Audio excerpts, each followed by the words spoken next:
All right, welcome back to the Dario Hammer podcast. We have today a returning guest, the one and only Dr. Ben Talei out of Beverly Hills, facial plastic surgeon, car lover, speaker, author, educator, legend, whatever you want to call him. Thanks for coming back, brother. I really appreciate you coming back. It means a lot to me, especially since you're all over the world, all over the place. And every time I call or text, you answer. And this is the second time I invited you on this podcast, and you didn't hesitate, and you said yes. It means a lot to me, brother. I just want you to know that. I must. Um, you're Daria Hammer. Nobody no, ignores. oh, come on, man. Come on. By the way, how do you do this? Like every time, I love following your Instagram, by the way. If you are not following Ben, you're missing out because it's not just about plastic surgery. It's about everything. And I can't remember your handle on top of my head is what Dr. Ben Talei, DrBenTalei. Okay. Yes. And also you have another page, Muy Beno, right? Yeah, muy bueno. Muy Beno, not bueno, but Beno for Ben, right? Is that correct? Yeah, exactly. I just stumbled on it, and I don't know why I stumbled on it so late, but I'm obsessed with it because I'm obsessed with cars.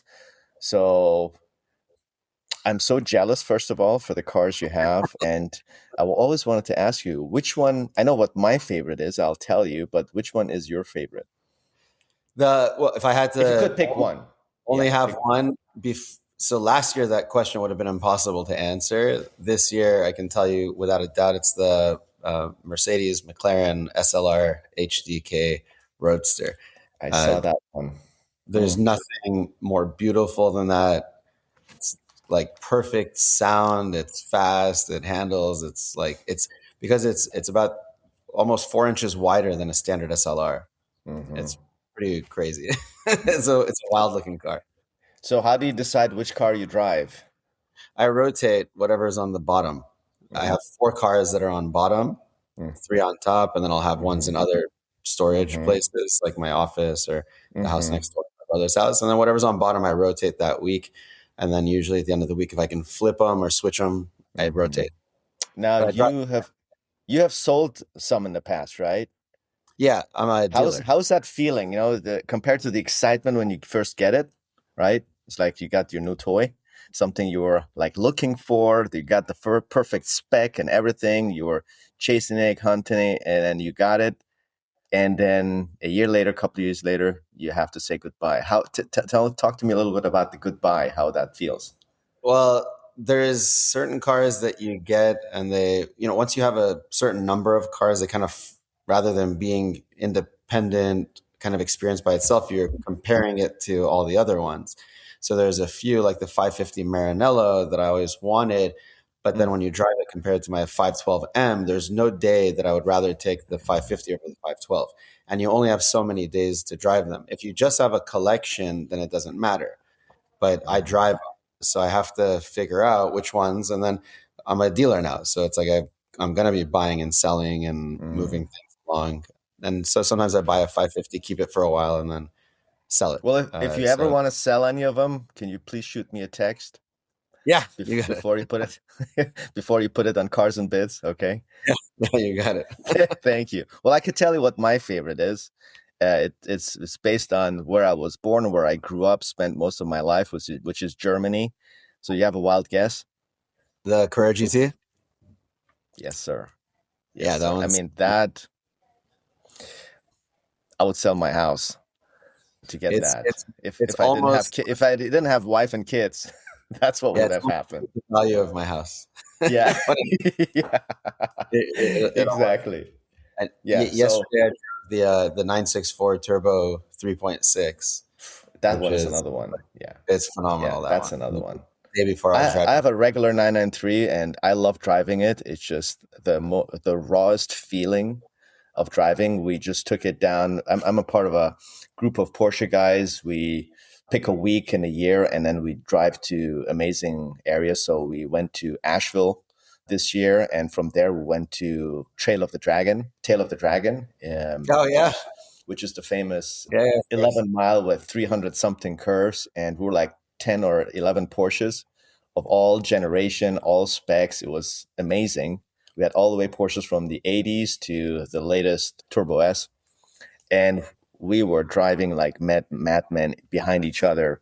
And we had like walkie-talkies and everything. We drove them out for a whole week. And then after that, we went to the Porsche experience in Atlanta, which Yep. where you do the, yeah. And it was, I mean, for a week, we were like little kids. We were like boys back in the playground. And so that's, I think, I feel like as men, we're very simple. We love the simple things in life. And so for me, I share the same passion with cars as you do. So I totally relate to that. So I'm a big fan. Me too. I'm a psycho. Yeah. So tell me now, the other thing that you do, you love educating. And you basically all over the world, not just all over the country, all over the world. How do you reconcile that with your responsibilities? You're also running a fellowship, so you're training fellows. You have a busy, successful practice. You have another business called Cupid Lips that you're expanding. I saw you're building out spaces. How does that work? I mean, how do you? I mean, my day has only, let me check, 24 hours. Yeah, just multitasking. So do The you have do you how much do you delegate? Are you a micromanager, or are you one that has figured out how to delegate and work efficiently? How do you do that? I have to do most of it myself, unfortunately. I For most of the things I do, nobody's able to help me. My assistant is like out to lunch and probably doing, I don't know, God knows what in the day. So I kind of have to do everything myself. And the education stuff, I'm trying to slow down. I was doing a few years ago 52 lectures. Then like 2 years ago I did 42. Then last year I did 25. This year's already at like 15, and I'm trying not to do any. So next year, I've been saying no to everything, and hopefully, it's just like six remaining. I like teaching because it helps me in my thought process kind of figure things out. But it's hard for me to say no to people when they ask me and they want me somewhere. But now it's Mhm. gotten to the point where I think they're kind of taking advantage and just trying to promote themselves and using my name to do it. And it's getting it kind of annoying because the crowd that they draw in some of these places is like not the most advanced or intellectual people, and I'm not there to babysit them through grade one of face. I'm like Excellent point. very advanced in what I'm doing relative to other people, so it's painful. I go and I try to teach, and I talk about things that is just like right over their head, and even the Mm, most, even that some of the top guys in the world, they just don't get very basic logical anatomic descriptions, and they just like believe in it's make believe a lot of this stuff. Or I start talking about smile dynamic and they think it's hocus pocus, they think it's fake, but it's very real. It's just they can't wrap their minds around it because they're so mm, stuck struggling trying to understand lifting, how to get that to mhm, happen. Whereas lifting is like I can explain it, I can teach it, and I do it so reproducibly. All I care to talk about is the things that I'm discovering myself, which mm, now is like smile modulation and that kind of stuff. So I'm really trying to cut back on that and then focus more on my like primary practice. And Cupid, we've had West Hollywood for 2.5 years now, and then we're building Newport Beach. And I wanted to jump into Dallas, Miami, but I may do something more locally here for the next one. And then we have the hair group, but the hair group I don't really spend a lot of time on. It's kind of runs itself mhm. away. And that's run by one of your former fellows, right? Yeah, Hedia is Hedia. there. Yeah. She works with Fabian, who's our manager over there, and they do hair transplant, but mainly non-invasive hair stuff with injectables and other ways to like stimulate hair growth. Wonderful. Yeah, I mean, you're onto something when you said everything you said about communicating or trying to teach people that are too stuck on their ways. It's almost like I call it cognitive dissonance. Is you're trying to teach someone a new concept, and no matter how much proof and evidence you bring, because they're so stuck in their beliefs, it's almost like they're trying to intentionally reject the new concept because it causes pain when you realize that all these years you might have been wrong and someone tells you otherwise. And so cognitive dissonance is real in anything in life. It's in politics, in religion, in even in science itself and basic science. But the one thing that to me is still in 2026 somewhat not strange, it's almost disturbing when you just said there's a lot of prominent surgeons out there still stuck in old ways and trying to defend old ways. And I don't want to beat a dead horse and go back into the conversation of SMAS versus deep plane. I think that topic has exhausted itself on social media already. So I don't want to bore the audience.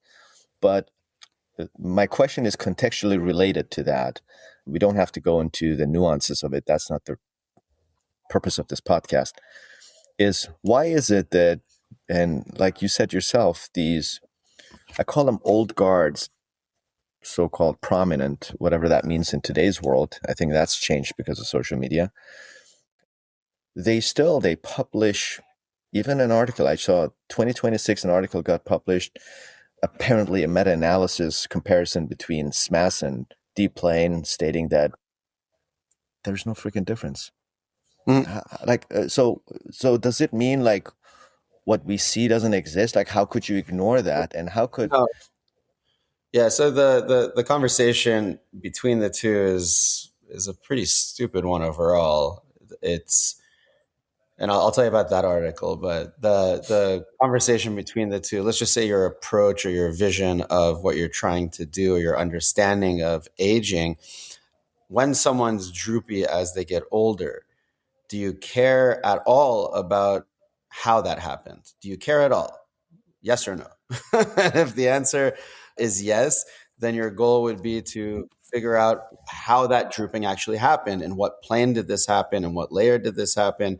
Is it drooping that happened from tilting of volume loss? Is it a shearing movement that happened? What kind of movement caused this? What kind of three-dimensional change? What kind of segmental attachments are there in each area that cause it to look different from one area to the other? So that's the yes, I do care. And then there's the no, I don't give a shit. I just want to lift them. I don't care how it got there. I'm not trying to reverse it. I'm just trying to lift them. They'll look better if they're lifted.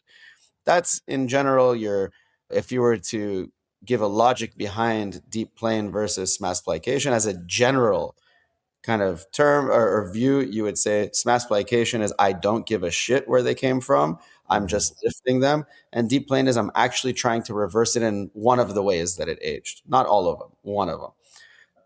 But that's not, when I say it's a generalization, it's because you can look at 80 facelift surgeons and 40 of them are doing SMAS plication types, 40 of them are doing deep plane types, and they get generally the same durability and result, which is what that paper is, saying when they come back to get a revision.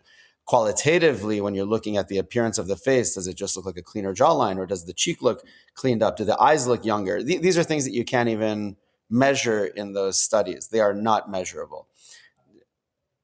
And you have to look at if I, as a surgeon who I have a lot of capability, did everything I could possibly do in a deep plane versus everything with a plication technique, and I'm the best in the world, let's say, meaning in terms of capability, and I'm some kind of whiz, definitively in the deep plane portion of where I went under and released and came over, I'm going to be getting better results. Definitively. It's it's not a maybe.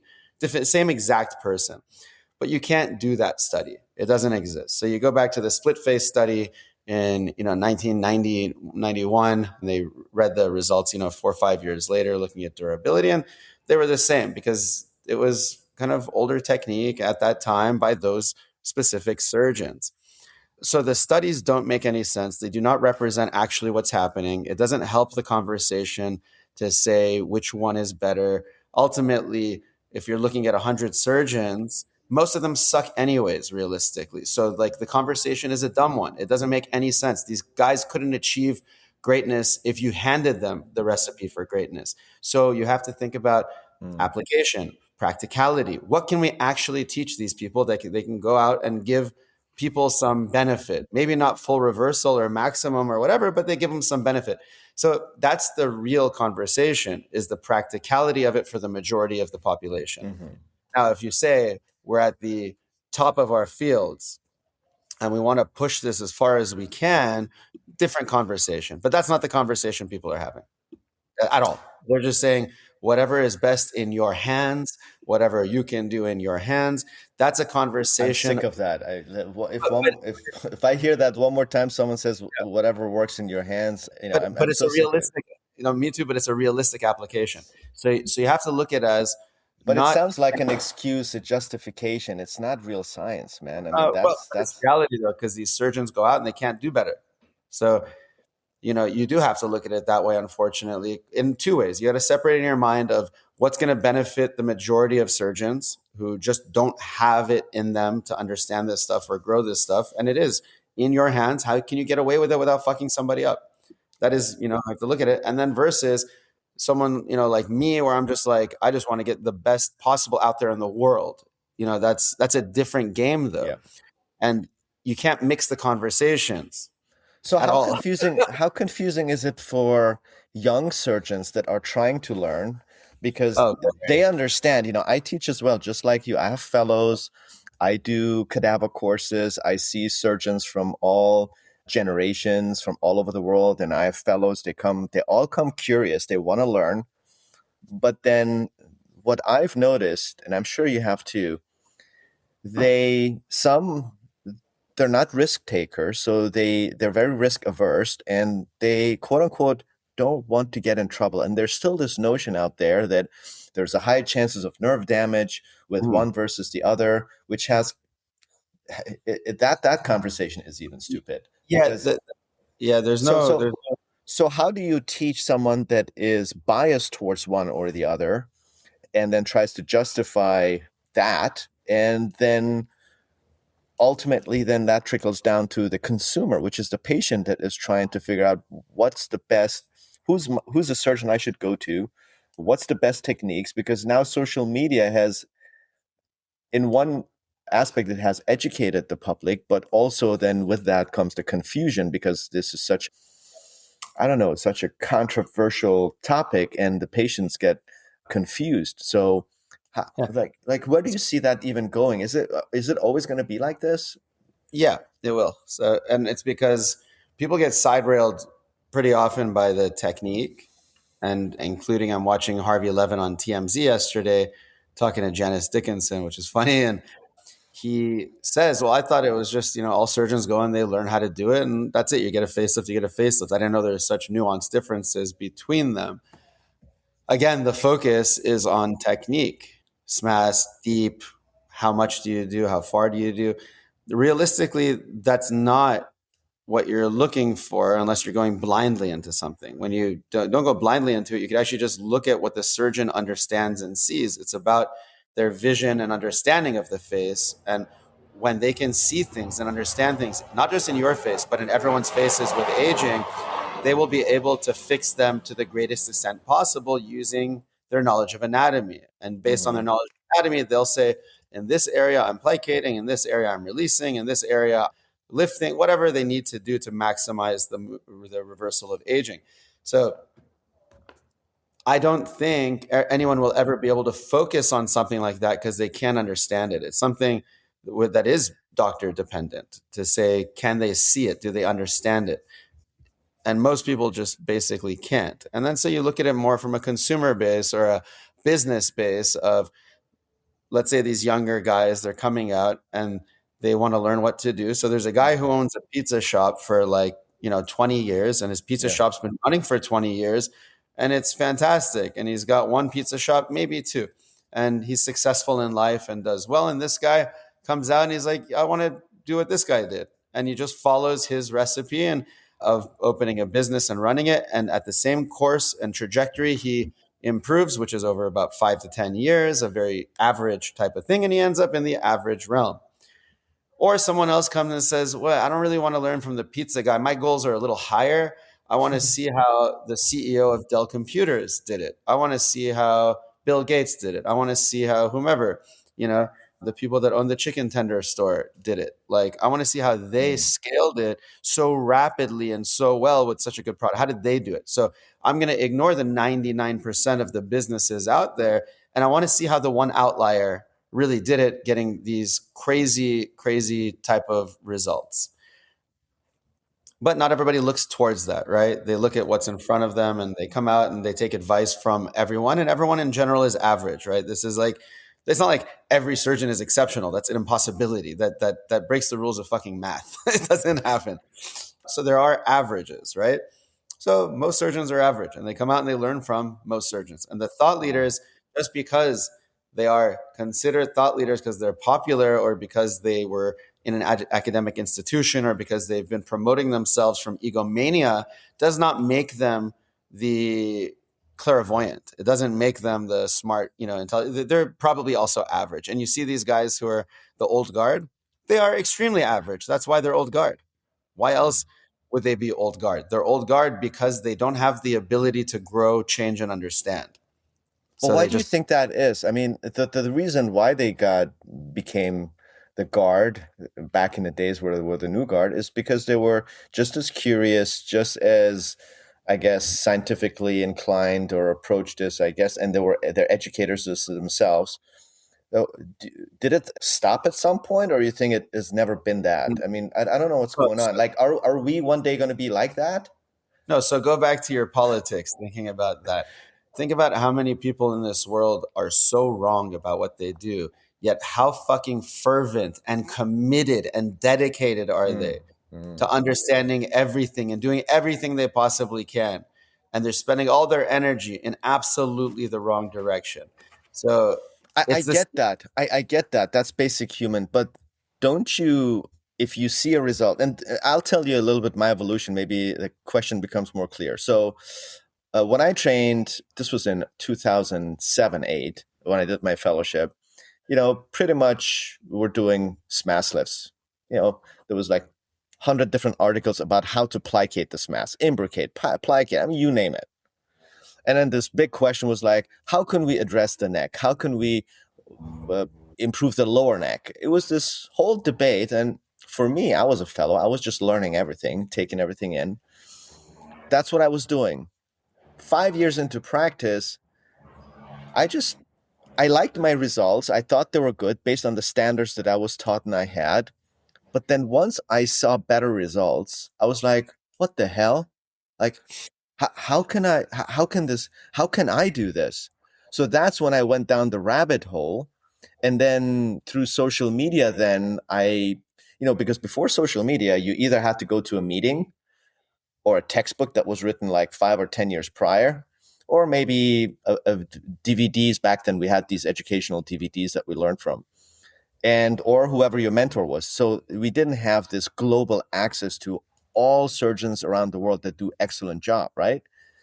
So that's when I realized, holy shit, there is more to this. And that's when I became curious, because once I saw that, I couldn't unsee it. And then I realized how much my results suck. And the very results that I thought they're badass.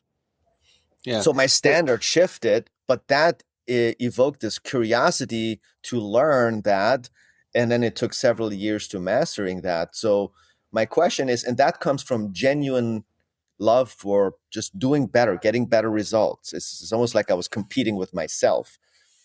So my question is for the quote, I call them quote unquote high profile people, because I feel like there's two different worlds. There's high profile in some fictitious academic world, and then there is the real world, and they're so separate.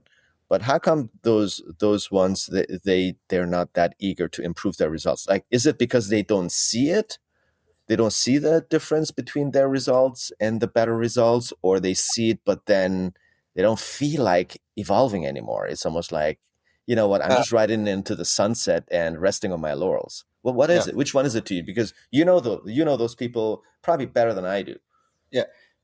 So most of the time it is that they can't see or understand what they're seeing. And this is, a couple different ways to like think about why that happens. But you imagine like we see sort of like in the visible spectrum and then spiders can see infrared, right? But there is all this other stuff that's going on in the infrared that you never see or understand, even though it's affecting your life at all times.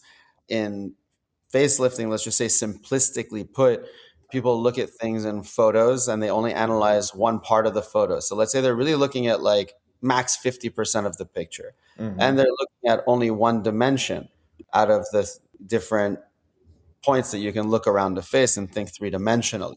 So they're really analyzing a very small part of the face anytime you look at it. And they're unable to completely comprehend the differences that you would see between excellence and average because they're not looking for it. They can't see it. And when they look at your result, when you're talking about something, their eye goes to only what they understand, which is that very limited part. And they don't see a visible difference that's detectable to them. So they just say, okay, it's the same. He didn't prove anything to me. Why would I need to change and do anything differently? It's dangerous to add something additional when I'm getting the same result anyways. But let me just put some science behind it. There's a paper that was done in 1990 where these two surgeons had the same result even when they thought they didn't. So see, I'm right. So I don't need to go anywhere. Mm-hmm. So they justify it like that. And that's exactly what happens with, these top guys. And really what for them, like what's going to define your success, right? Like my success is defined by, well, one, my patients not complaining and going away and never coming back again. That's one. Mm-hmm. But my success is defined by me looking at my photos and saying, I can't get any more improvements anywhere on any millimeter of this photo, or can I? And I keep going. Most people, their success is based on, are they happy enough with the photo? Was the patient happy enough with the photo? And is their business successful? Let's say your business is successful and Yeah. you're big in academia and the patients are happy. Who gives a shit? Like you think you're top, why? You make 10 million a year, 5 million a year. There's your gauge of success, right? For me, my gauge is not that. I have a different one. I'm What's much your more gauge? committed. Well, my gauge. What is your gauge? What is your north? Why are you doing all of this? Well, because there's still things that I haven't gotten perfect yet.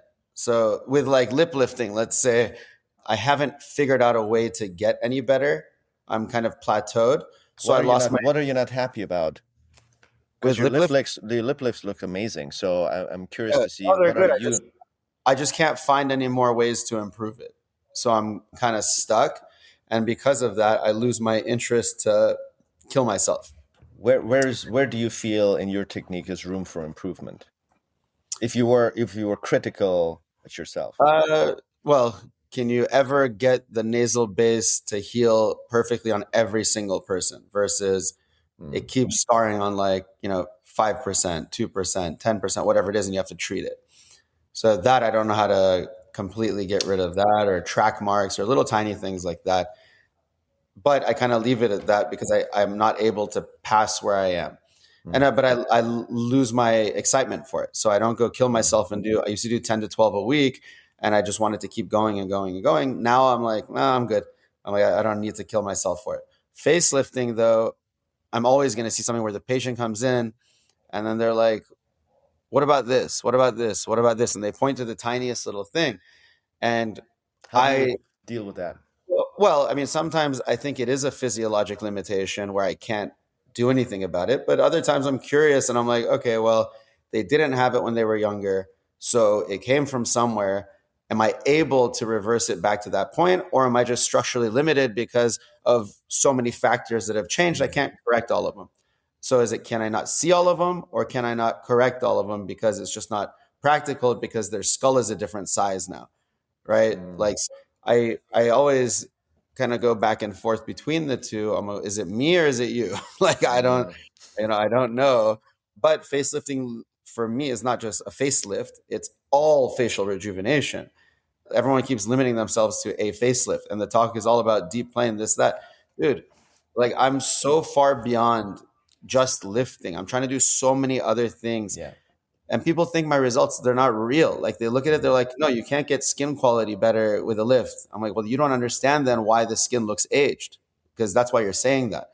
Oh, you can't get pores better. I had this fucking dumbass in Miami saying my photos are filtered because a facelift can't make pores better, because he's so dumb. He doesn't know that you can actually change the I appearance of skin quality. Well, just with your hand you can, yeah, obviously. I could improve my pores just lifting Yeah. my SMAS up. I mean, Yeah. that's common sense. However, is this achievable with a facelift? So I'm so far again beyond where I'm Yeah. trying to improve reflection of light. I'm trying to So improve softness of contours on the forehead. Like, I'm trying to improve array of brow hairs. I'm trying to yeah, improve corrugation of the brows. I'm trying to decrease DAO contracture. So I'm trying to reverse everything. And that's where I am. And everyone else is stuck on this yeah, conversation of deep plane versus not. And yeah, if they're in that conversation of deep plane versus not, they are not the great surgeons. yeah, The great 100%. surgeons are not in that conversation. They're like, why are you guys so fixated on this? It makes no sense. Like, who Yeah, do you need to? to me, it's a complete concept flaw. That it's a complete concept flaw. To me, that there shouldn't be a conversation if one understands, like you said, the concept and the causes of aging. Yeah. You have to understand the root cause before you can even are qualified to enter a debate, and then you realize there ain't no debate. Yeah. There's no, If you there is no debate, yeah. The and debate again is, do you care about how the face aged or do you not? That's it. exactly. And that's perfectly put. I could, and that's really where the conversation begins, but also ends. And that's one of the reasons, I don't particularly enjoy, like, when I go talk on a panel, I swear to God, it's me and then another deep plane facelift guy. Like, we're on the same page, we're all talking the same stuff, and then there's three others showing their SMAS lifts, and then blatantly and audaciously claiming that they can get just as good of results, and then even posting their pictures in front of 1,000 people, and you're like, I would be embarrassed to put that stuff up. Yeah. I'd But be that's the lack of the vision. embarrassed. Yeah. That's the lack And of the vision. but They but don't. I just can't understand, because typical stuff that SMAS stuff can't address, which is the midface. I mean, the SMAS ends at the zygomaticus, so then they end up injecting the shit out of it with fat or fillers afterwards, just to, you know improve the midface, just because it's so. There's so many things that's patients. I feel patients see more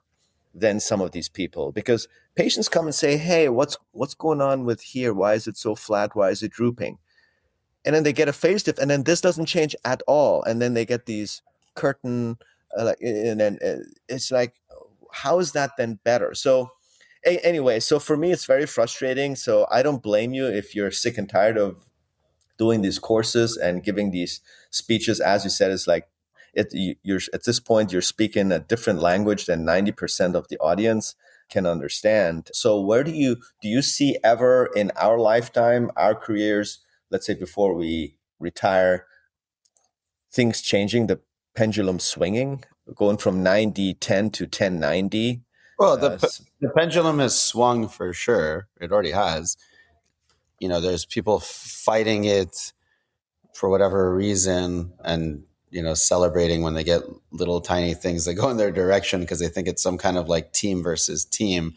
The pendulum is swinging towards better results, and to get better results you have to realistically address the anatomy better. And so that's happening more anyways, and it's going to keep going slowly in that direction. And ultimately, again, well, who cares? Like, if they don't want to, I don't care. Like, let them have shit results. Mine mhm. stand out a lot more, and that benefits me. So I don't care anymore. Like, Well, trying to. the consumer cares, and I think we never had in the past this dichotomy between these, or differences between what people are willing to pay for a facelift today compared to 10 years ago. And I see this outrage out there on social media. How could you charge this much? I mean, I have patients, like, the ones that obviously don't come to me, is like, oh, your prices, why are your prices so much higher than Dr. Such and Such? I'm like, because you're comparing apples and oranges. I mean, I'm not doing that surgery. It's Oh, called facelift, but it's not the same surgery. But the patient, I don't expect the patient to understand that, because even if a surgeon, like an old guard, doesn't understand it, like, how could we expect a patient to understand that, right? So that's my first thing. But the other thing is, there are a large amount of patients who are willing to pay that top dollar price, because they can see the difference between the results, and their face is the most important thing to them, and they're willing to pay for it, and that's okay. For someone else to be outraged by it and bent out of shape about it, forget about it being silly. It's like, what is it to you? I mean, people obviously have different standards. Just like someone goes buys pair of pants at Walmart, and someone else goes to Gucci and buys and pays 10x that, and argues that this came from the same factory or was made in the same country. I mean, there's so much more that goes into these things. So how do you see that? What's your sentiment, and how do you respond to these people? Yeah, well, there's no more value for clothing yourself in Gucci than Walmart, right? So you can have either one and be fantastically happy with it. You pick who you want to go to, and you go to them, and you pay what they want to pay or what they want to charge, and that's about it. It's we're not real doctors. I don't think people understand that. We're cosmetic surgeons. Like, this is a purely elective, luxurious field. If it were something that were life-saving and we were the ones who were the gatekeepers, and Mm-hmm. people would die if we didn't treat them, I 100% agree. It is completely wrong ethically to do that, because then we're real doctors and there's no one else that they have access to. And realistically, there's so much access now that even the real doctors don't take insurance, and they charge a lot if they want to, and that's how they want to live their lives. And nobody complains. So for people out there who complain about it, it's ridiculous. It's like, just don't go to that person. It's like, I don't have to, nobody's forcing me to go buy a Ferrari. And if I don't buy a Ferrari, I'm not going to die. I'm going to be totally fine if I don't buy a Ferrari. I can still get to work. I can still do whatever I want to do, or I can just walk. Like, there's other things you can do. So it's a ridiculous conversation. And for surgeons, there are surgeons who comment on it. Obviously, it's the surgeons who can't charge more or can't do more. There are a few out there who just don't care to, Mm-hmm. and great. I love them for it. That's Mm-hmm. fantastic. The ones, who do charge more, everyone has their own reason why. I have my Mm-hmm. reasons why. It's because people have made my life miserable, and I want less of them in there, and I want to just focus on fewer patients and give them more time, and that makes me happier. And Mm-hmm. I don't know how to limit myself, because I say yes to everything. Mm-hmm. So I just do the dumbest thing you possibly can do, which is, I mean, dumb, like, you don't have to think much. You just take your price up. You're like, okay, it'll slow people down. That's it. And that's why I do, and that's why I want to do it. And if I want to do it for someone for free, I'll do it for free. Not for the asshole who's complaining about the charges. But, uh, I'll just I'll do whatever I want. I'm a luxury item. Nobody in this world needs me. They're not going to die without me. I don't owe anybody anything. I'm here for fun, Mm-hmm. Mm-hmm. and this is what it'll cost to have fun with me. That's it. Mm. What do you? Yeah, I totally agree with you, and it's choices we make, so we can't blame someone for making choices based on what is important to them. How do you see what we do in terms of enabling human behavior? You see on social media people commenting that, hey, I don't appreciate what you do. You're taking advantage of people's insecurities, and Mm. you're making money off of people. Have you read those comments? I Yeah, I mean, mean, there's it's there's so. there's, What there's do you have to say to someone that accuses you of something like that? Taking advantage of someone's insecurities. Shame on you. Yeah, yeah. I mean, good for them. Let them believe that. It doesn't matter. Like, we're not on a trial that we have to prove something. No, But I let's say understand. you wanted to give them an answer, you never will, because to have that thought is very, very narrow minded, and it's ridiculous, because Mm-hmm. the reason we exist in the first place is because people want to make changes. So, you know, Ferrari doesn't create the desire again, like the you. Yeah, it's not nicotine, you know. So Mm-hmm. nicotine, I get it. Mm-hmm. Yes, That's a good like argument. I like nicotine, that. you're trapping people, and you're taking advantage, and you're creating a desire, and you're doing all this and that. For us, the desire exists, which is why we exist. So in essence, when you look at the evolution of it, the patient created us. It's not the other way around, Mm. where we created a need. People want to do something. Now, if someone came to us who's beautiful and fantastic, and our intervention can't help them, or our intervention is not going to help how they feel about something basic, or their problems are more deeply rooted than Hmm. something aesthetic, then yes, there would be a problem there. So there might be a situation where somebody could take advantage of someone's insecurities. That can happen for the It majority of the does. time. It does happen. I Yeah. mean, we, For the you majority know, of time, the people that we're treating are seeking us. They want yeah. to feel better about something very, simple that's been bothering them, and it'll Mm, allow them to get it out of their minds, whether it's for vanity and for beauty, mm, whether it's for an advantage in the workforce, whether it's for getting over a divorce and feeling better looking when your husband or wife is going out and banging younger people. There's mm. a million materialistic reasons you might want to do something like this. Sure. And we're here for it. And it's our job to judge who we can do it on, who we can't do it on, who Yeah. needs it, who doesn't need it. And ultimately, if there's somebody who is completely unhappy with life in general, teaching them that an aesthetic surgery is not going to make them happy. So I don't think, first of all, responding to those people is very wise because they don't get it. But that would be the response that they will never understand. Yeah. But And it's I see it. I see it the same way as you could argue that the makeup industry is also taking advantage of people's, insecurities. That's so why sell makeup, and yeah. you're So basically taking advantage. It's the are you same taking thing. advantage of people's insecurities, or are you helping them treat their insecurities? Yeah, You know, like, exactly. And I like Stephen Dane's perspective on that. And I did a podcast with him several years ago, and he said, we're he considers himself a self confidence doctor.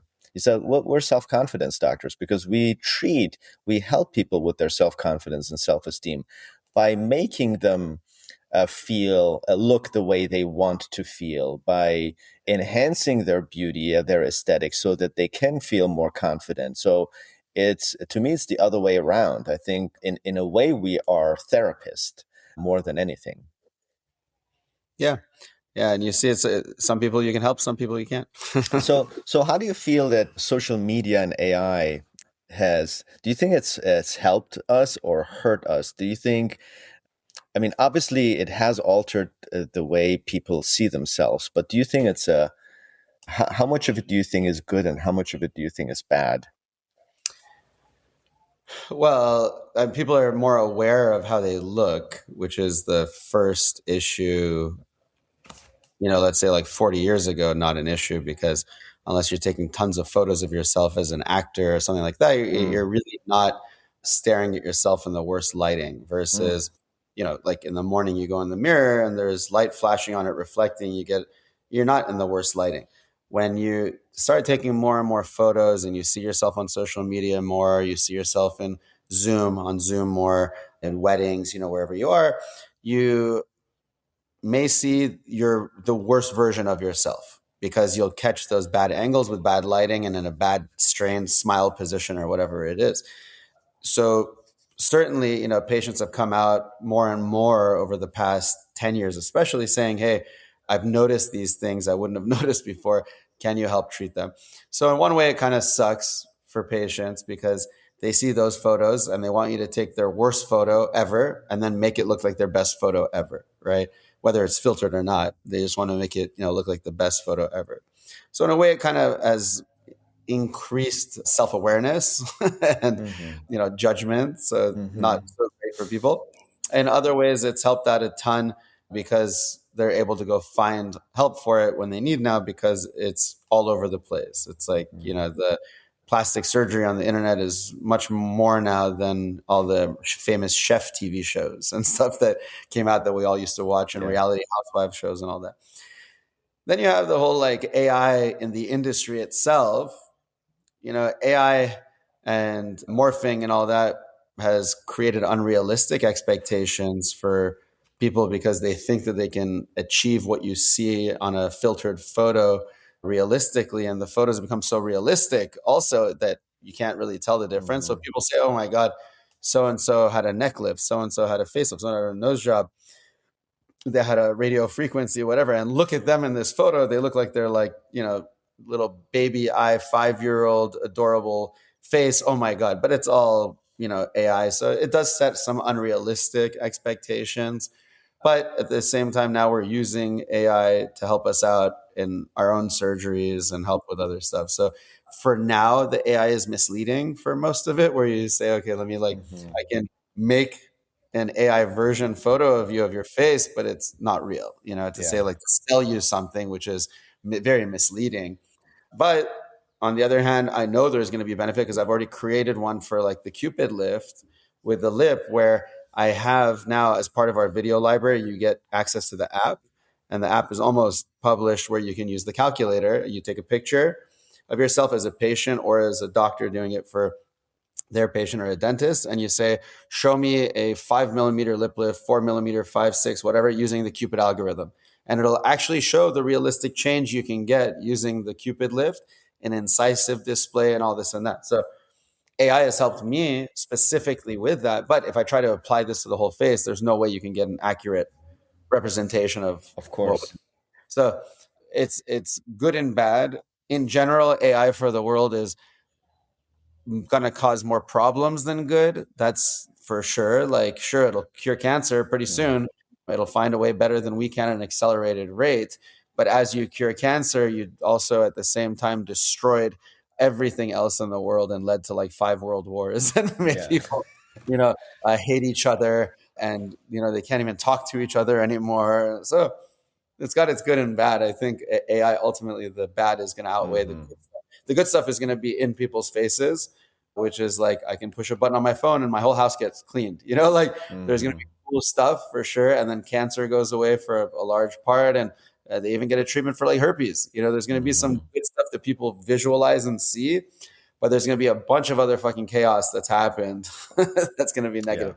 Same application towards facelifting or And, and facial. and I think at the end of all of it is us humans. We're the ones ultimately in control and deciding where it's going to go. And to me, AI and Yeah, social for one more year. media, yeah, it's to And me, it's AI just will take over. yeah. I don't believe that, because as long as we are still in, we can turn it off anytime we want, unless it knows how to turn itself back on. Then we're in trouble. Yeah. Why wouldn't it? Why wouldn't it know how? If we know how and we've taught I it, know. it can Yeah, figure things out. it's kind of scary when that's one of the reasons I don't want to go down that rabbit hole, because I don't want to scare the shit out of myself. Yeah. I always like to believe in the good in people and good in things. That's just my nature, and I just don't believe in doomsday.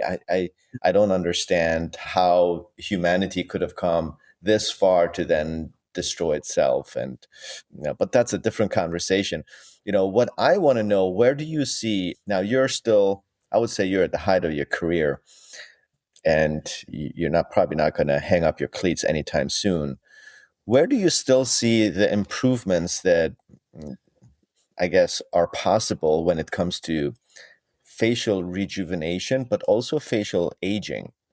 Mhm. Is there how much room for improvement does Ben in 2026 exists for the next, I don't know, 10 years, 20 years?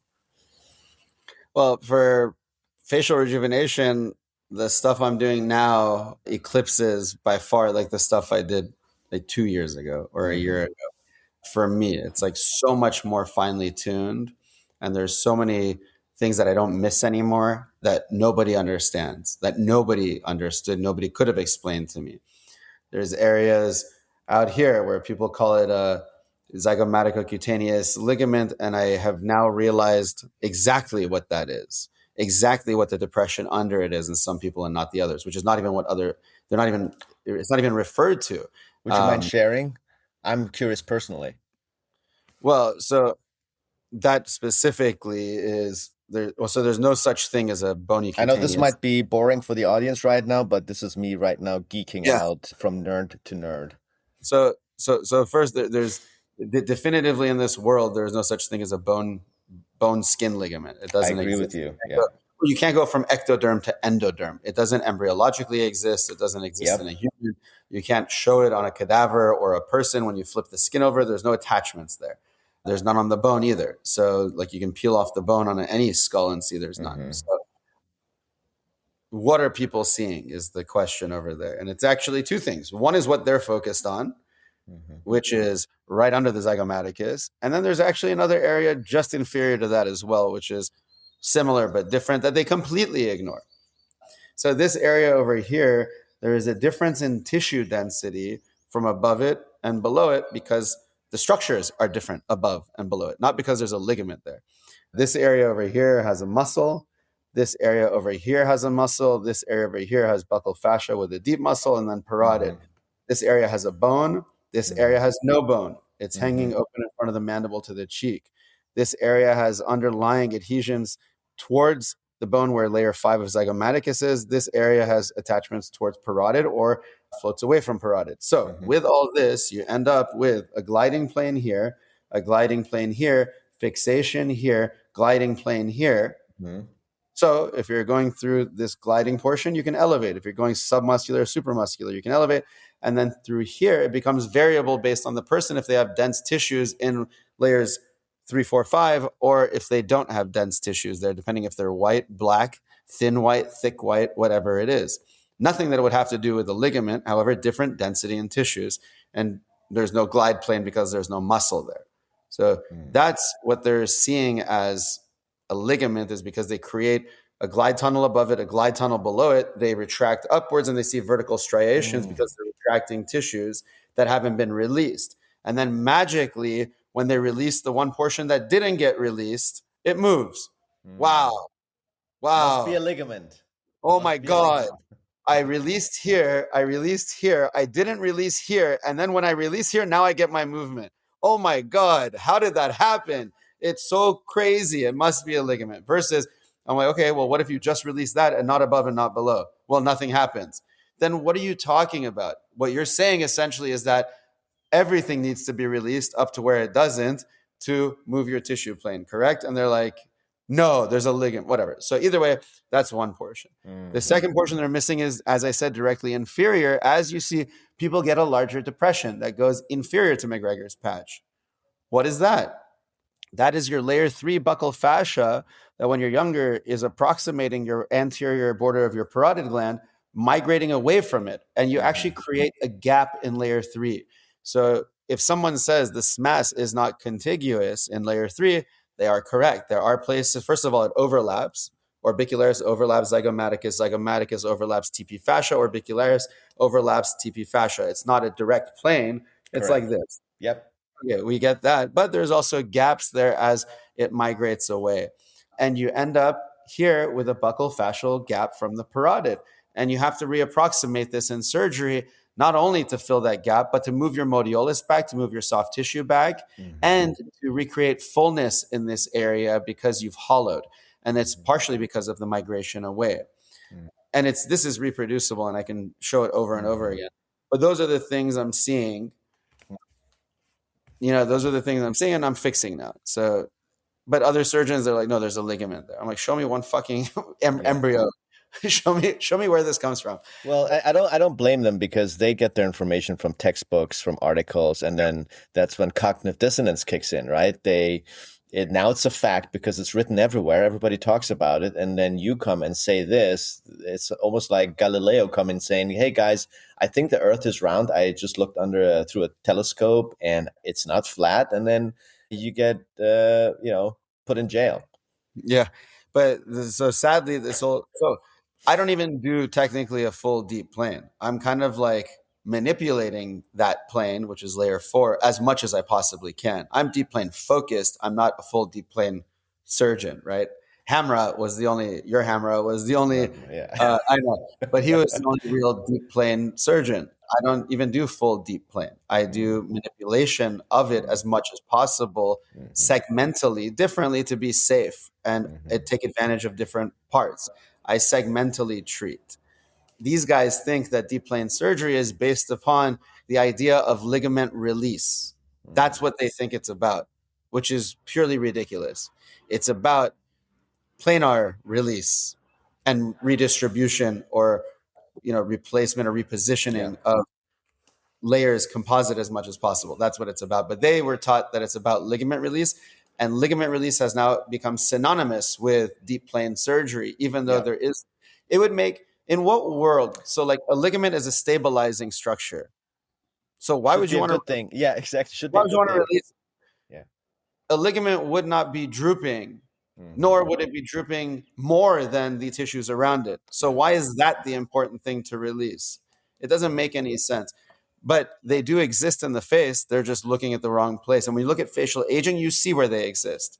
They Yeah. exist here and they exist here. That's it. Mm-hmm. And when you smile as you get older, everything bunches towards here, everything Mm-hmm. bunches towards here. Mm-hmm. That's where your deep attachments are. And the separation in planes, where you see that, that's Mm-hmm. where your deep attachments are. So they do exist. It's just they're important and you need to maintain them and you need to Yeah. lift everything that drooped onto them off of them and tension them back up. So when you see where my focus is going in my evolution is now optimizing the position of the SMAS, all of Mm-hmm. the SMAS. So when people Mm-hmm. talking about SMAS, they're only talking about surgical SMAS. Surgical SMAS is layer 3. The SMAS is not one layer, it's multi-layer. It's Correct. 3 and it dives down towards 5. Okay? So that's your actual SMAS. You have diving down and you have deep 5, which is rhizorius and zygomaticus major deep belly. So it's a multi-layer system. The aging portion is layer 3. So when people say SMAS, they mean surgical SMAS, Mm-hmm. meaning the part we're Correct. operating, not all of the rest. So I am optimizing the tension on my surgical SMAS, my volume under, my volume cushioning. And when you look at my smiles, they dynamically have changed dramatically, all of them. They Mm-hmm. don't bunch towards the mouth, they don't bunch towards the eyes anymore. Now they're neutral and the mouth lifts towards the side. Everything lifts towards the side. And I'm able to do that because I go segmentally and make sure I get rid of laxity in every Yes. portion of the face. And I've noticed that on your before and afters, and actually now because I've been listening to you, and you helped me really dramatic. That's why I'm a big fan, and I always like hearing you explain these things because it makes total sense, and it requires a really in-depth knowledge of anatomy, though, to even be able to follow the things that you're saying. And I think also certain narratives like ligament release and all of that are in the way of people understanding the very things you're trying to explain. I feel the narratives are in a way for us to understand a more simple explanation, and everything you're saying makes sense. It's very simple, it's very logical, but only if you understand anatomy. So it's like I can't talk about someone how the car feels when you drive it at certain speeds or certain RPM if they have never driven a car, or if they don't even have a driver's license. And I think again these narratives around these old schools of thoughts and old teachings are in the way of people breaking outside of their shells, and giving themselves at least a chance of understanding the very things that you're explaining. And I can now see how frustrating it must be for you talking in front of 1,000 people where you already know before you even started your talk that probably 98% are not understanding anything of what you're saying. Yeah. And And it does, yeah, it does get in the way. Like you have cervical retaining ligament. If you yeah, believe that it exists, number one. If you right. believe that it is the platysma on the anterior border of the SCM, number two, which is untrue, you're never going to actually get to a reproducible endpoint of what it takes to recreate the contours and the lift in that area because you're focused on something that doesn't exist and you don't actually see the anatomy that's there. The Mm, true anatomy that's there is the platysma, the parotid fascia, and the correct. parotid. That's And it. if you understand that, then you can now manipulate that anatomy. You can say, Mm-hmm. well, the parotid is an anchoring structure, layer 5. I have to take layer 3 and 4 off of it until it's released from it, roll over it, and push it back down. That's how I get my lift. Mm-hmm. So if you know that, then now you have reproducible results versus you're like, okay, this fake thing exists. You don't know how much to lift it, where to stop, what's your end point, what guarantees the lift, right? They don't care what guarantees the lift. They say if you release it, you lift it. No, there's an end point that will allow you to actually lift. What is that? Some people say it's palpable movement. It's not just that. You have to actually release the parotid or else it rolls with you. Or Correct. else what happens is every once in a while you're like, fuck, why is it still full under there? Man, I don't know why that happened. I don't know why that happened. And they just stop at that. They don't say my understanding of it's wrong. They Yeah, they say, oh, say it doesn't work. it just happened. Yeah. Something just happened. Oh, you can't control it. It must be scar tissue. Yeah. Not that my understanding of the anatomy was wrong, Yeah. so I manipulated it incorrectly. That's like, but whatever. And Yeah. I think one of the on that topic of the product, one of the I feel for me how it changed my results personally in the past, I would say 2 years. Your crevasse technique that I initially thought it would improve just my gonial angle, which for the audience, it's the angle of your jaw right underneath your earlobe, is that little corner there. And to me, the genius of the crevasse, which I use almost, I would say, in 80% of the cases, unless someone really already has their gonial angle is already sticking out pre-op, has significantly improved my lower neck because now I'm able to transfer all that distance further from vertical to horizontal, all the way tuck it back, and it's really improved the lower neck, the sternal notch area. And that's something that I noticed after the fact, trying to get a nice gonial angle. But from a volumetric perspective, and your article really shows it beautifully with those lines, it makes total sense. And so to me, that was probably one of the biggest, even though it's a small technique, very easy to do for anyone that does a facelift. And it's not the genius is in its simplicity and its conceptual logic, and it just helps not only the jawline but also the neck all the way to the sternal notch and the clavicle.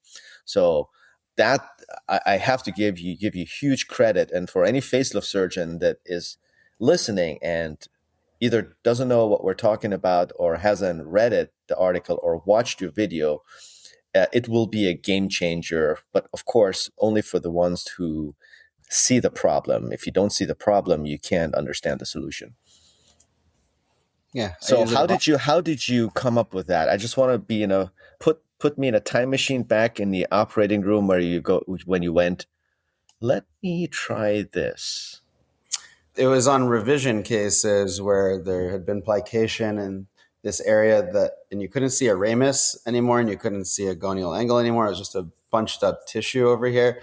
And I was scared to keep trimming it because the greater rick is in there. Mm-hmm. So you could just trace it up, but it was hard to find on most of these people because they've been so plicated. So instead of doing that, I trimmed it a little bit and I said, okay, let me inset it a little and push it down. So I would try to cut through the tissue on the mastoid where I knew it was safe. Mm-hmm. And then I'd kind of keep compressing it. After a while, I started, and I was still doing myotomies at the time. After a while, I started to see, Posterior like, myotomies or medial? yeah, right over there, posterior Mm. myotomy. And then I started to see the changes, the problems, and I started to focus on the parotid and understand the gland and understand its protrusion over time and how everything moves away from it. And so then I started to find ways to recompartmentalize it. Then I started to look at the actual line of the mandible relative to the hyoid mastoid line. Then I started to look at the position of the ear canal relative to the mandible. And I started to understand all these things and why on some people you can get the improvement and why on others you can't. So I just started seeing it slowly with all that and saying, okay, how come on this patient my hyoid goes up behind the mandible and the entire submentum disappears, whereas in that person it's Mm-hmm. still obtuse and below the level of the mandible? And it's because of my vector of movement and my suspension point of the platysma. So ultimately, I found that universally, if you want to improve the plateau under the mandible, recompartmentalize the post mandibular volume, which is where the parotid Mm-hmm. is, to show your ramus, because the ramus disappears in everybody. Yeah. So I want to show the ramus, show the gonial angle, lift the hyoid all the way up, horizontalize this entire area behind it and create a plateau, create a parallel between the Mm-hmm. mandible and the hyoid mastoid line, and ultimately lift the entire platysma back to where it was. It was going pretty much taking the platysma and parotid fascia, where you release it off the parotid in the tail of the parotid, and suspending it as high up and deep and far back posteriorly as you can. And it's super easy to do. It's a centimeter cubic movement. And this fell into the understanding that I was getting with the rest of the aging face, is that if you treat a three-dimensional problem, so what we see in the face with all, we see massive amounts of skin excess on some people. it's not skin excess. It's Mm-hmm. three-dimensional changes that compound on each other. And so you see these bigger changes visually. What I was seeing with the rest of the face and here is I make smaller movements in 3 dimensions rather than big movements in two. And I was getting bigger changes with less movement. And Yep. for me, that was logically more of a reversal of aging. Whether or not it's true, I didn't know yet until I started looking at the face everywhere. Afterwards, I'm like, oh my God, it is. Everything is just compound 3 dimensions. And when you look at my photos of these like old ass ladies with crazy amounts of like neck and skin excess and wrinkles, and then you look at a young lady I did, I'm removing the same amount of skin. Like, how do you Mm-hmm. explain that? Right. Other than it's 3 dimensional things, volumetric things, size things, expand. It's not planar issues that are causing all these changes. Mm-hmm. Now, on that topic of aging, have you? This is a bug that I got several years ago that took me down the rabbit hole. But I want to ask you: have you ever thought of the causes of aging? I know we do age, but we also know that people age at a different pace and Mhm. differently. And we, as facial surgeons, we see it in the face all the time. We see a 45-year-old that has aged like a 60-year-old and a 60-year-old that has aged like a 45-year-old. Have you ever thought about, other than what we used to be told, like, well, it's genetics, that's it. Yeah. It's genetics. And the second follow-up line was, people are different. Okay. Have you ever thought of what that means? And has it ever bothered you to find out the root cause of that and address it in a way to, maybe in a way to be able to predict your results long term, the long term, your long term results, but It, also help patients post operatively to better maintain their results almost into perpetuity? yeah. Well, Do you know what I uh, mean? no, I do. So I have a better understanding of aging and why it happens more and differently on some people than others, for sure. Skipping to the last part, can you use that to get a better result? Yes. Can you use that to make sure that somebody who's hyperelastic or something else doesn't need a facelift sooner than somebody Like a longer else? lasting result.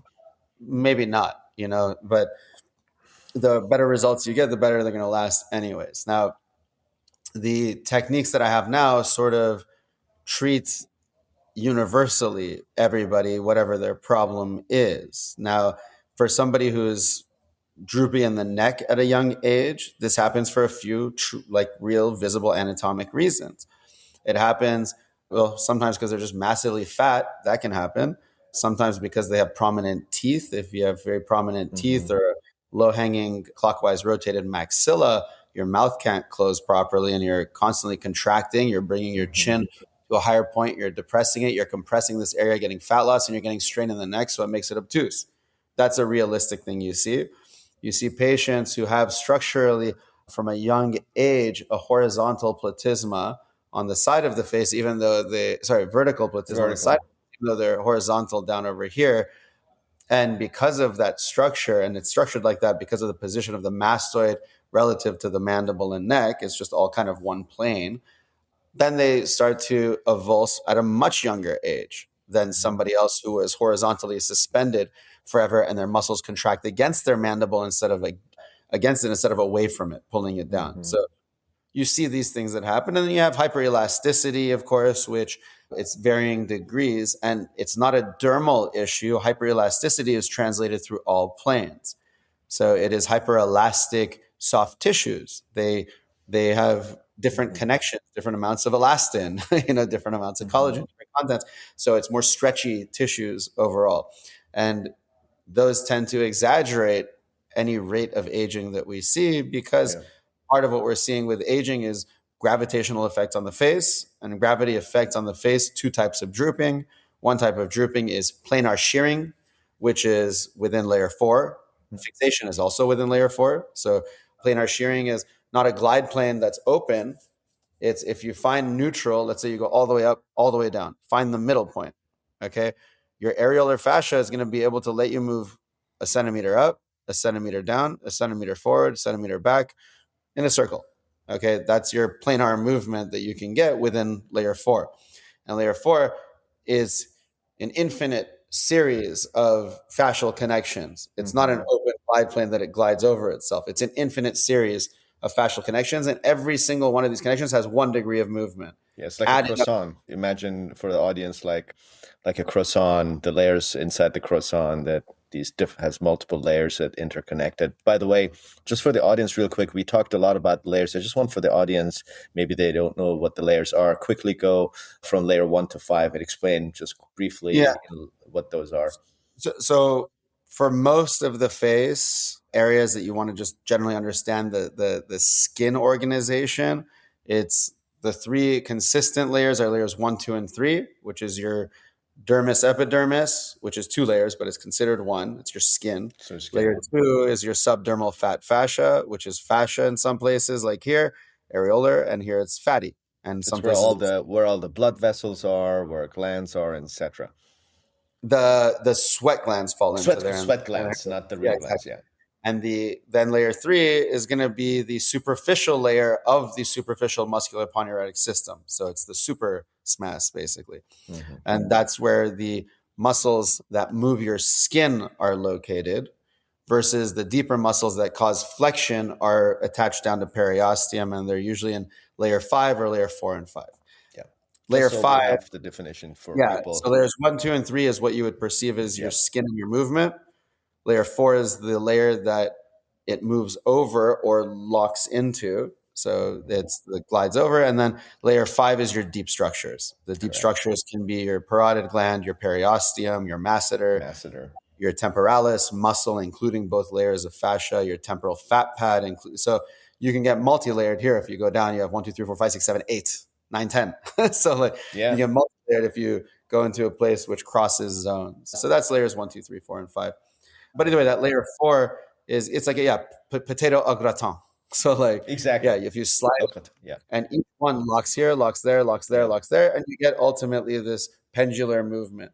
And it's important to know that because layer 3 has much more movement than the bottom of layer 4. The bottom of layer 4 locks to periosteum, has very little to no movement. The top of layer 4 has a lot of movement. Most movement. Yeah. So that's layer 4. That's your shearing planar movement.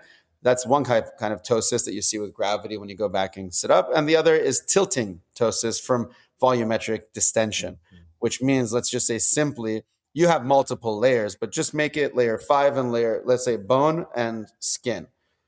If they're expanded volumetrically, then the amount of tilting you would get within this when you lay down and sit up is very little.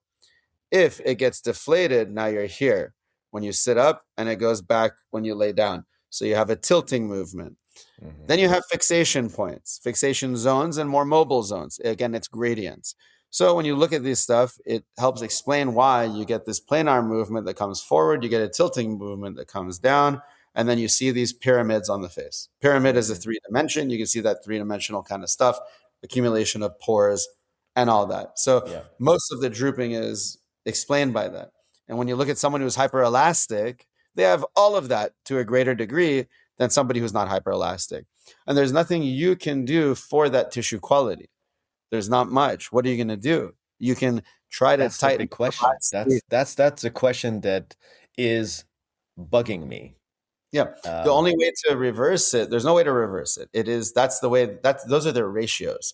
So those are your ratios. Like when you look at them, they have a greater extent of, less collagen, less elastin, whatever it is. They have different ratios than we have. You can't change those ratios.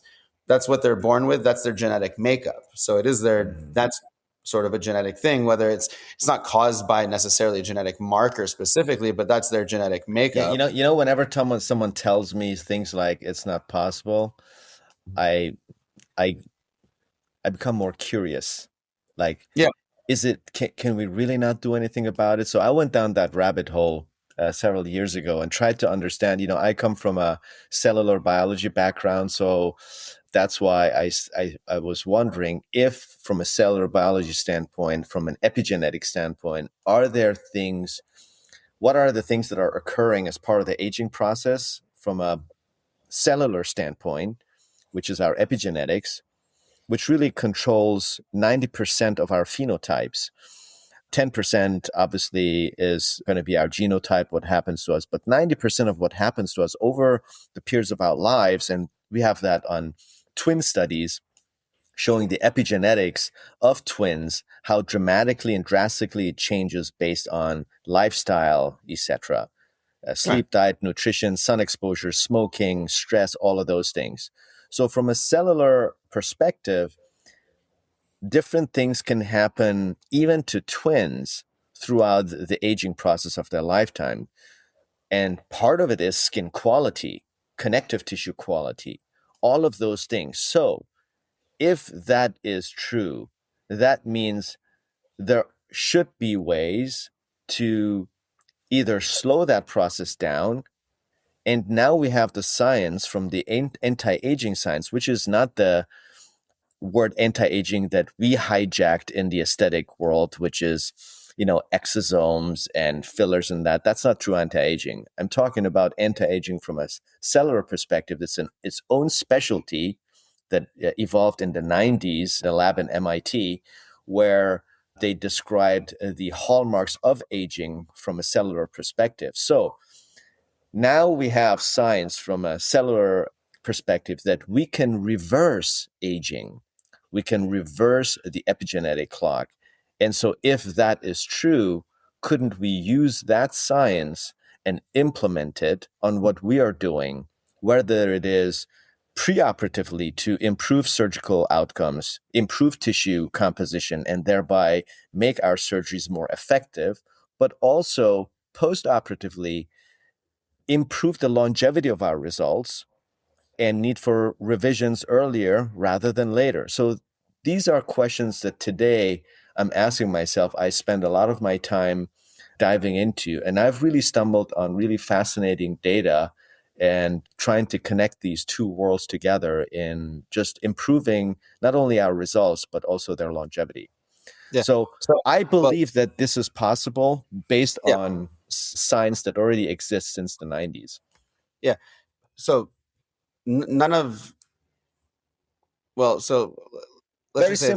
Very simply put, I'll, your I'll, the, I'll, the I'll, collagen composition of our but skin.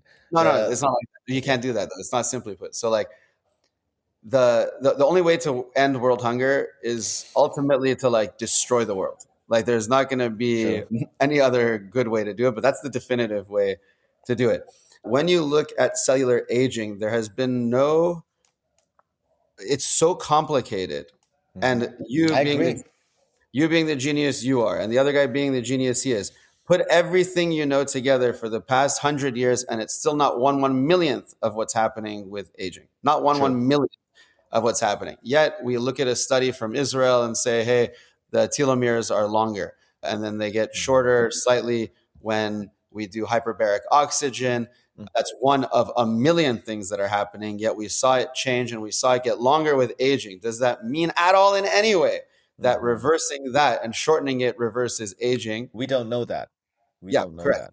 But I'm saying, so the only way, let's say, to do this reprogramming of global cellular data, Correct. Correct. global, it's not Yes. one. Absolutely. It's every cell in your body. It is, What's good for your yes, skin is good for your heart, brain, lungs, everything. yeah. So to achieve that, you'd have to pretty much destroy the world, or you would have to go back so far in the past. At this point, with what we know, you'd Yeah. have to go so far back to pretty much when they're a fucking neonate, or Hmm. they're an embryo, and reprogram them at that point.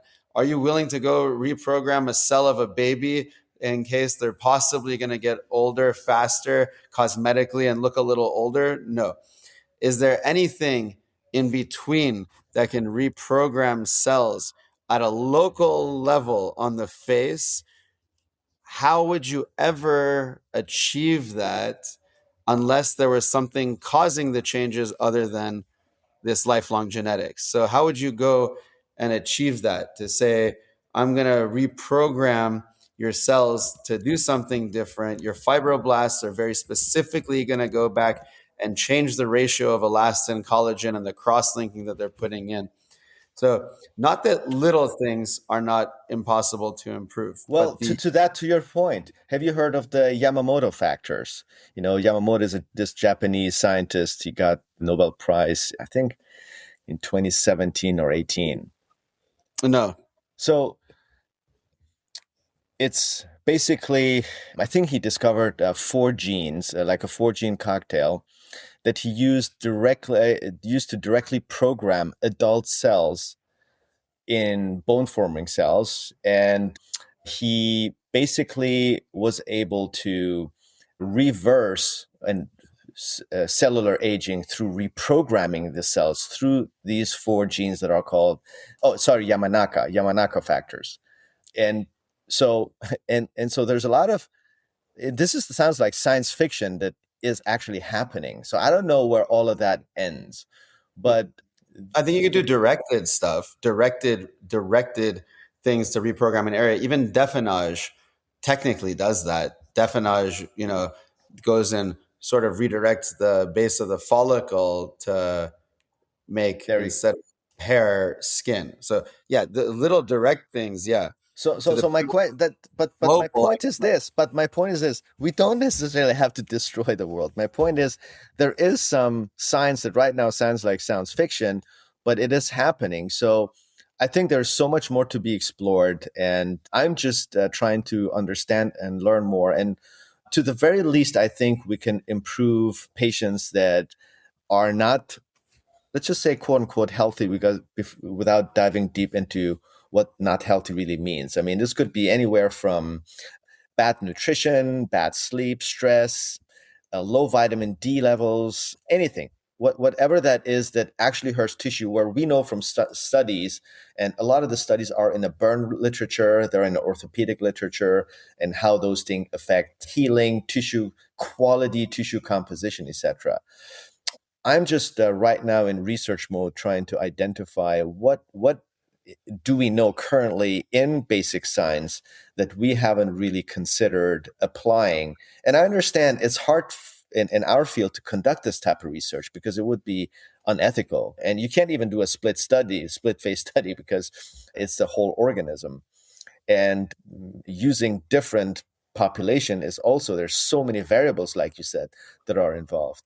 But yeah, I just wanted to pick your brain, see if you ever considered or even went down the rabbit hole, even for yourself, because that's how it started for me. I just wanted to see what can I do more for my health without listening to this noises from the Wild West with all these peptides and these all these gimmicks that they try selling and promising people anti-aging and reverse aging and that stuff, yeah. which is I'm curious about. I'm curious about all of it. It's just the body tends to not want to be fucked with. so. That's you know. So I just finished writing a book on this topic. It's about 300 pages, and I just got a book deal. So it's going to be published next fall, unfortunately, not anytime soon. But I'll give you an early manuscript because you're one of the people that I trust your opinion dearly, and just to hear your opinion about it, because I need people to not try to please me and tell me what I want to hear. I want people to ask me tough questions and be critical, because I think only that way we can solve problems, and rather than tooting our own horn or each other's Yeah, horn, you yeah. I'd love know? to read it. Yeah, I'm So, always curious about it, and I'm always curious. I'm curious about these peptides, and I'm curious about people taking growth hormone. And I'm curious about hyperbarics. I'm curious about ozone. I'm curious about all this stuff, and I read about it. Ultimately, it's like so much just genetic. Not that it's impossible to fix things, but then you see, like the body has a tendency just to correct itself when it wants to.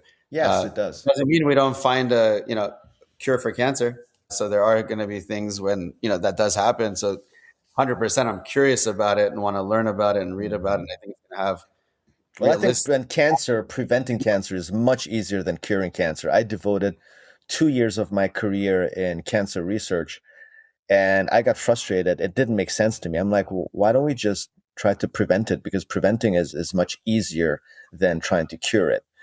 But what's your take on hyperbaric oxygen post-op, other than for a patient that has obvious vascular compromise, meaning necrotic skin. Like, let's say for a facelift that went really well, a non-smoker, you don't anticipate any problems. I know patients ask me about it because people advertise it on their social media, on the internet, that, hey, we do hyperbaric oxygen for all our patients. What's your take on this Well, when you so look at the science? I well, science is different than what I think. I'll tell you both. the Or your every experience? What's your experience? Yeah, every facelift is ischemic. But It's does an it require intervention? All of them do. It's like they're all ischemic surgeries. It's just as a clinical ischemia or subclinical ischemia, they're all bad. No, my question Does is, because the body knows how to adjust and adapt, Yeah, does it require an additional intervention or extra help from us in form of hyperbaric oxygen, for example? yeah. Need no. Should you probably Mm. data or research is more on 2.5, 3 atmospheres, Yep. and that's and you do get faster revascularization of tissues. So Mhm. that does happen. What we're using is 1.82 atmospheres. And what I'm seeing is for most patients, not everyone, most patients do tend to heal from what it looks like for the patients that didn't a little bit faster on average.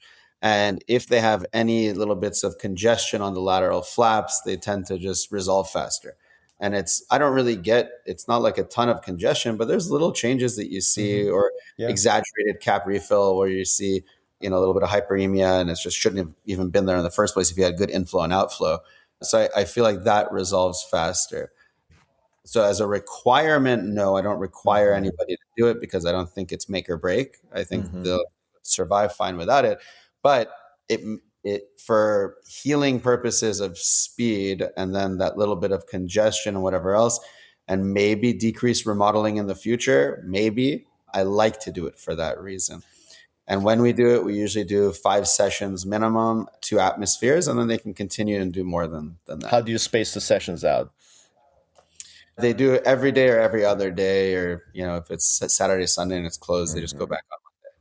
What do you think about photobiomodulation, like LED light therapy, whether it is post-op or at home for patients that Uh, want to so, use any anti-aging modality? so most of LED light emitting diodes are going to be in the visible light spectrum. Mhm. And as you get towards the red spectrum of longer wavelengths and towards the 700s, let's say, you can get some photon energy passed in through the skin because it's a taller Mhm. wavelength. Realistically, if you wanted the best, it would be infrared. Mhm. Infrared light, which is what the original studies were done using diodes. So they were using diodes, whether it was light emitting or not. They would use diodes and place them on like a rat who had a stroke or a mouse that had a stroke transcranially, and it Mhm. would show faster healing of the stroke or regeneration where the other mice still had deficits. Mhm. It increased cochlear blood flow. It helps chronic back pain. So those are like the Mhm. data for it, evidence for it. Most of the panels are not infrared, unfortunately, but they're in the high red spectrum, Mhm. or red and orange, but they're high red spectrum. And I think what you do see is a little bit of a skin glow that happens with it. What that translates to, I have no idea. Mhm. There's nothing wrong with it. And at the very least, let's say you're doing full body panel, it relaxes people. And when you have more, and it does relax people. It's interesting how it does. I don't know how, but it relaxes people. And when it does, you have somebody who's more relaxed and healing and feels a little more peaceful. And I think it's good for that very vague reason. Blue Mhm. light for acne and all this and that makes really no sense, but Mhm. it's not harmful at all. So they can go ahead and use it. It's not like ultraviolet, it's just blue. So they can use it. Doesn't matter. But if they're going to really use infrared, you have to have it contact your body pretty much, because otherwise the light, the amount of energy they put into it's not going to be strong enough to really, or have to be very close to contact to actually penetrate through the dermis. And Mhm. that's why they're using infrared, is because it's taller wavelengths. I don't know if most people understand that. It's not like the people who thought about the blue stuff for acne, like I don't think they're getting why infrared is used. It's not that every Mhm. spectrum of light has a benefit, or else you just shine light on the face. That that's such a crazy thing. We're like, well, blue's used for this, green's used for that, red. No, you could just shine a whole light if you want all of them. Broadband light doesn't help you. It's infrared, which has a taller wavelength, which is able to actually penetrate into the skin and deposit energy. Now, whether it's affecting what they thought in the past was like neuropeptide Y or certain other direct things that it can like hit, who knows? Mm-hmm. The data wasn't very strong for those things. The mouse study was the best one. Yes, I saw that one. And again, a lot of these studies are on animals, so it's only extrapolated to humans and also on really compromised organs and cells versus we use it a lot. Not so compromised. We're just trying to reverse aging. So I think there's a lot of research to be done there. Well, we'll finish it off with a couple of rapid fire questions. So this is kind of like more fun. So you ready? Yeah. All right. One procedure you perform more today than 5 years ago. Oh, rapid fire. Well, ptosis repair for sure. Ptosis repair.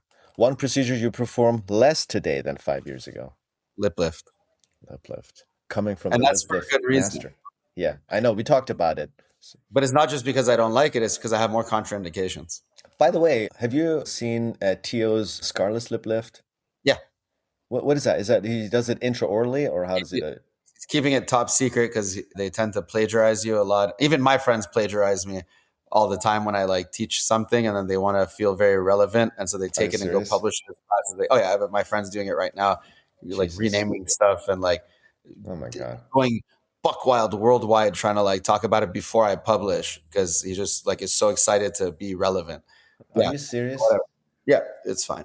So he doesn't talk about it, but what he does is makes an intranasal incision from behind the sill, releases the muscle from the skin, hikes a stitch down and compresses the top part of the muscle, lifting it up, which then widens the nasal base. So he has to narrow the nasal base somehow. So got it. That's essentially what he's doing. And I don't know about mobility, sensation. My assumption would be they don't have too much of a negative effect if he's just grabbing the top 5 millimeters, if he's limited on what he's doing.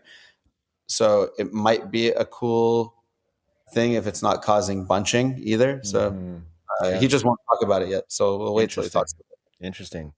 Most underrated anti-aging intervention. Nanofat. I agree with you. Because I don't think people understand how to use it either, and they don't know the difference between. It's bizarre, even though it's been out for years. I mean, it's almost a decade. Like I've been doing it for a decade, so that's the one thing that's bizarre. And everybody, anyways, most overrated anti-aging intervention. You knew that was what coming. Yeah, like biostimulators. Biostimulators for people. Yeah, I mean, I think, gosh, that's a whole can of worms here. If should we go into it real quick? Just it's a one.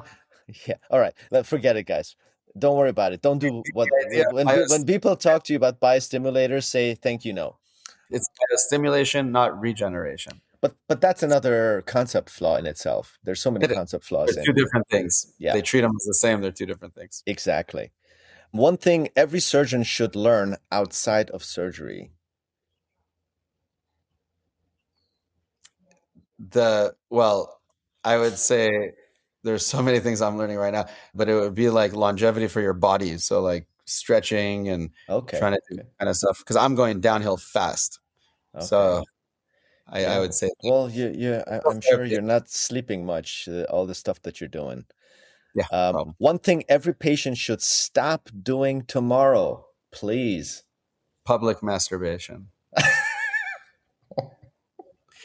Okay, tell me another thing other than public masturbation. Yeah. So, now you gotta tell me two things.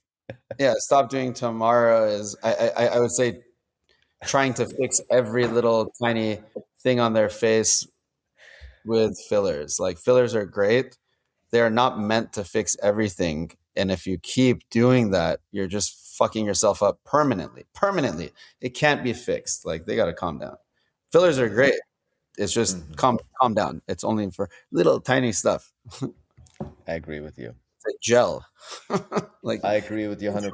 It's a gel. Like even doctors don't realize it's a gel. Like It's a You gel. realize we're talking about gel. You Yeah, realize you're telling me. So what you're telling me, you can lift the face. In other words, you can divide gravity and tension with gel. with gel. Yeah, with water-based gel. You realize that's what you just said. Yes. Yeah. So It's yeah. Anyways, I could talk to you for this, maybe on drink or a beer or something when I'm over in California. We can rant over it. Last question: Porsche or Ferrari? yeah, Porsche. Oh, thank you, thank That's you. an easy one. Yeah, Ferrari classically the beauty is nuts, but the classic days of Ferrari are, as you see, far gone at this point. Oh my Uh, God! Did you see I that know electric thing? What it's the beyond. hell? It's beyond. But it's not just that. It's also the past like 8 cars they've made Yeah. are just they've lost it. The F8 Tributo and the maybe the super fast were the last two, but really the F8 Tributo was the last one, and then after that just downhill like Do you think completely. someone's going to get fired over this? The whole company needs to get replaced. Like what kind of morons would be there allowing this to happen in Ferrari, which Right?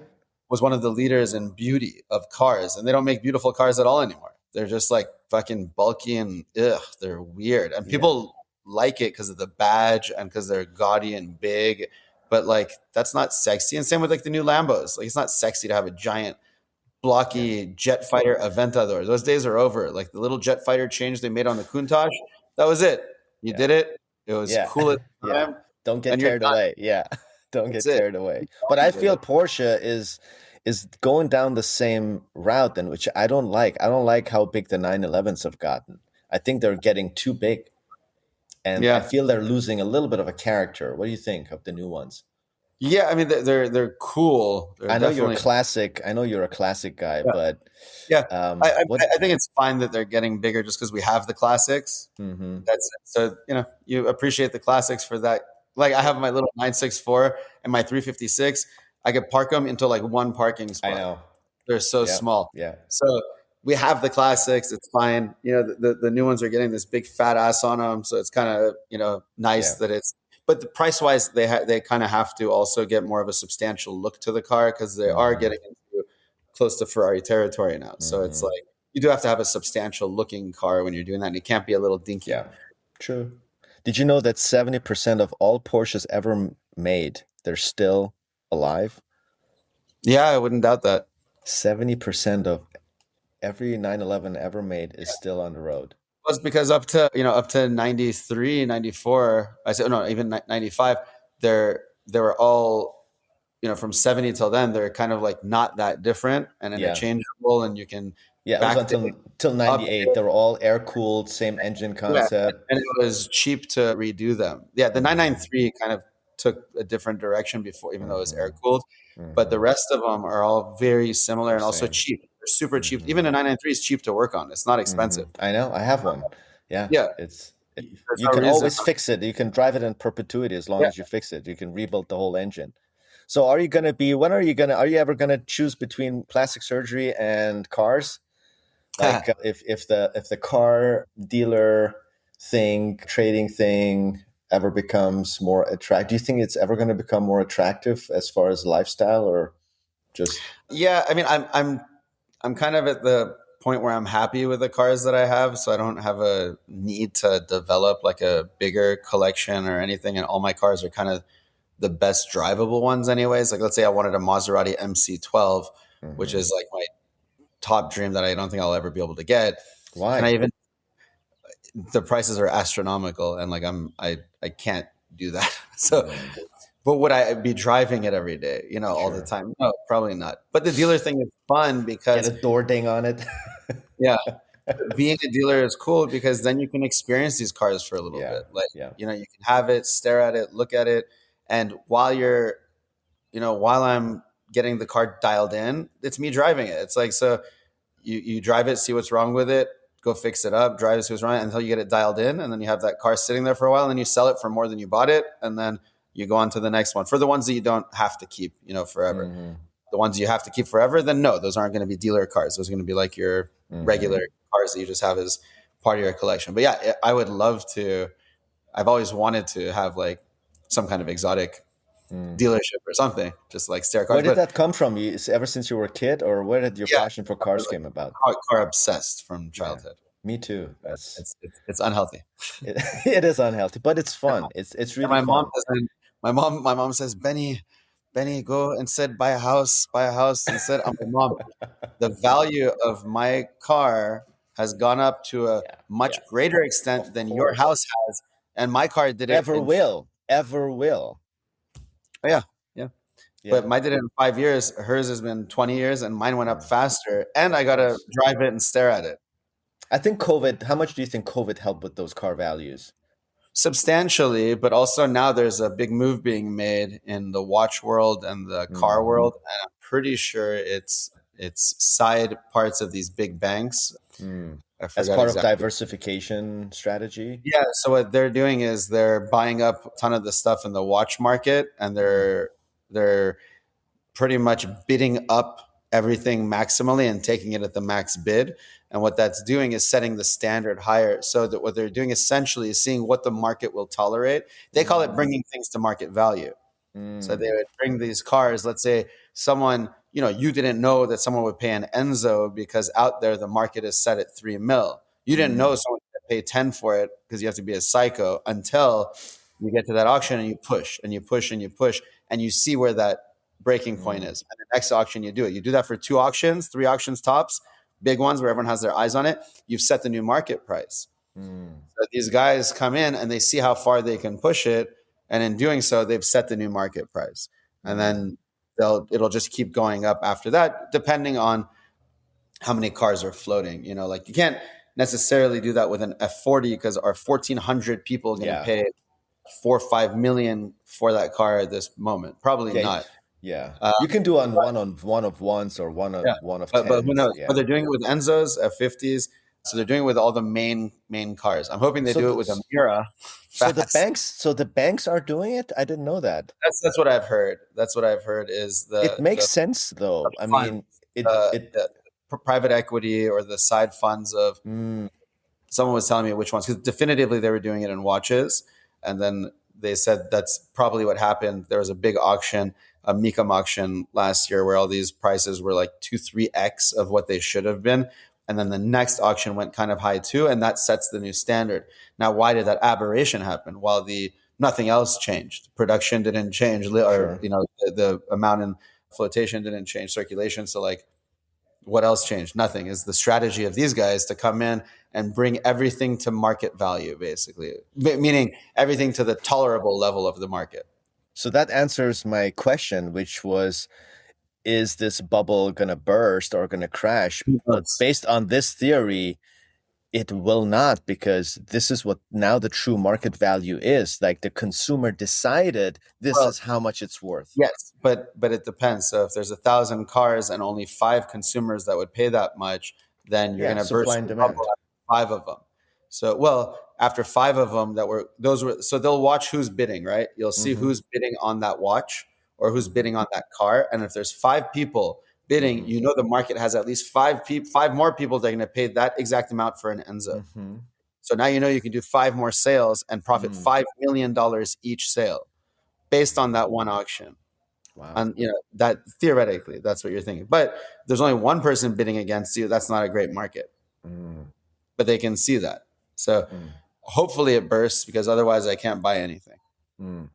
Yeah, what I love about classic cars is that it's an investment if you buy the right car, and you get to use your investment because you get to drive it too. So you get to have fun with it, as opposed to buying some real estate or buying a bunch of stocks that's sitting there and you can't do anything with it. So, Yeah. but personally, I mean, what do you live for? I think you have to ask your question, what do you live for? Are you going to put money into your grave, or are you going to enjoy it while you can? And so that's why, and for those Yeah. of you who want to see Ben's cars, go to at Muy Benno, MUY Benno,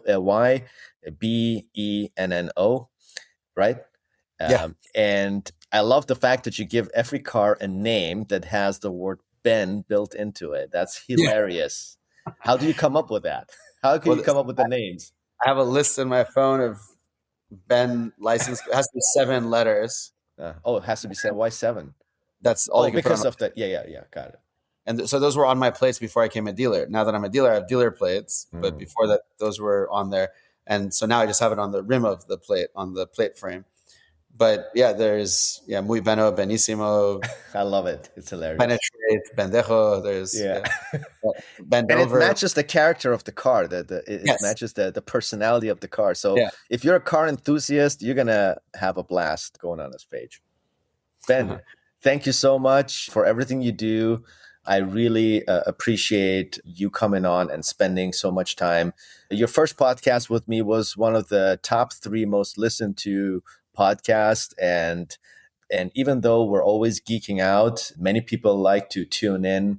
And your charisma, your curiosity, you're a straightforward shooter, and it's very inspiring to me. I learned so much from you. And I'm so fortunate to I hope I can call you a friend and mentor. And so still have to come and visit you in Beverly Hills. And thank you so much, my friend. And excited to see what you're going to do next. My pleasure. Thanks. And definitely come over here and you'll see the updates. I put some of the updates on the Cupid Compendium, the video library. So some of the updates are there anyways, but like you got to come and I have to see the cars. I want to see every one of them.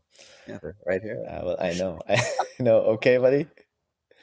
Thank you so much, my friend. Have a good weekend. And everybody, thanks for listening in. Sorry we geeked out a little bit on the facelift stuff, but that's what happens when you listen to me and Ben. And hopefully you got some value out of this conversation. And if you have any questions, just put it in the comments on Spotify. And please don't forget to leave me a review on Apple iTunes, Apple Podcast. And also you'll be able to view the podcast on YouTube as we have, as Ben demonstrated a lot of nuances in facelift surgery where we used a lot of terms, but he was showing it. And so you will get more value watching the YouTube video.